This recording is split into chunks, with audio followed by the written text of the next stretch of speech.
வரதட்சணை பணத்தை முழுசாக கொடுக்க துப்பு இல்லை, உனக்குலாம் எப்படி நிம்மதியாக தூக்கம் வருது? ஒரு ஆத்திர அவசரம் ஒரு 20 லட்ச ரூபா ரெடி பண்ணி தர முடியல உங்கள் அப்பனால. உங்களுக்குலாம் எதுக்கு பெரிய எடுத்து சம்மந்தம்? பேசாமல் வேற எவனா கல்யாணம் பண்ணிட்டு போக வேண்டியது தானே? வந்து ஏன் உயிரை வாங்குற?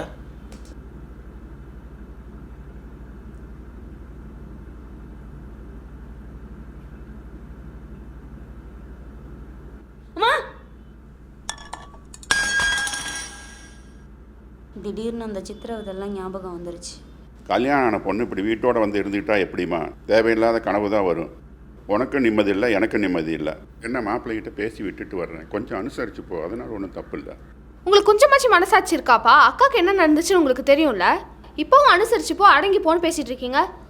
இதே மாதிரி பேசிட்டு இருந்தீங்கன்னா அந்த கேடுகட்ட குடும்பத்தோடு சேர்த்து உங்கள் மேலே கேஸ் கொடுத்துருவேன். நீ சின்ன பொண்ணு, உனக்கு ஒன்றும் தெரியாது. அக்கம் பக்கத்தில் நம்ம சொந்தக்காரங்க அக்காவை பற்றி என்ன பேசுகிறாங்கன்னு தெரியுமா? உங்களுக்கு 2 ஆப்ஷன் தான்ப்பா. உங்கள் பொண்ணு வாழ்றதை பார்க்கணுமா இல்லை மார்ச்சரி வாசலில் பணமாக பார்க்கணுமா? நீங்களே முடிவு பண்ணிக்கோங்க.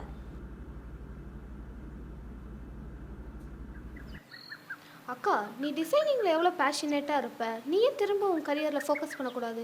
எங்கடி கல்யாணத்துக்கு முன்னாடியே வேலைக்கு போகிறது ஸ்டாப் பண்ணிட்டாங்க. நான் இப்போ லிங்க்டின் நாக்ரின் எல்லாத்துலேயும் ட்ரை பண்ணிட்டு தான் இருக்கேன். கரியர் கேப்பு அது இதுன்னு சொல்லி ரிஜெக்ட் பண்ணுறாங்க. என்ன பண்ண சொல்கிறேன்? அக்கா, நீ டிக்பிக் ட்ரை பண்ணியிருக்கியா? தெரில. அப்படின்னா டிக்பிக்ன்ற பிளாட்ஃபார்மில் நிறைய ஜாப் ஆப்பர்ச்சுனிட்டிஸ் இருக்குது. நான் ஏன் இதை ஸ்பெசிஃபிக்காக சொல்கிறேன்னா, அதில் ஏஜென்ட் டேம்போன்னு ஒரு ஃபீச்சர் இருக்குது. அதில் உன்னோட டீட்டெயில்ஸை ஒரு வாட்டி என்ரோல் பண்ணால் போதும். உன் ப்ரொஃபைலுக்கான ஜாப் இந்த சைட்டையும் தாண்டி இன்டர்நெட்டில் எங்கே இருந்தாலும் ஏஜென்ட் டேம்போவே ஆட்டோமேட்டிக்காக அப்ளை பண்ணிவிடும். உன்னோட ரெஸ்யூம் நிறைய இடத்துக்கு ஷேர் ஆகும். ஸோ கண்டிப்பாக உன்னோட டேலண்ட்டுக்கான ஸ்பேஸ் ஏதாச்சும் ஒரு இடத்துல கிடைக்கும்.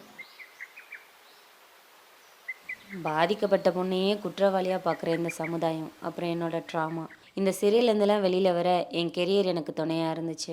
என் தங்கச்சி சொன்ன மாதிரி ஏஜென்ட் ஆம்போல என்ரோல் பண்ணதுக்கப்புறம் டிக்பிக் சைட் மூலிமா எனக்கு நிறைய ஜாப் ஆப்பர்ச்சுனிட்டிஸ் வர ஆரம்பிச்சிது.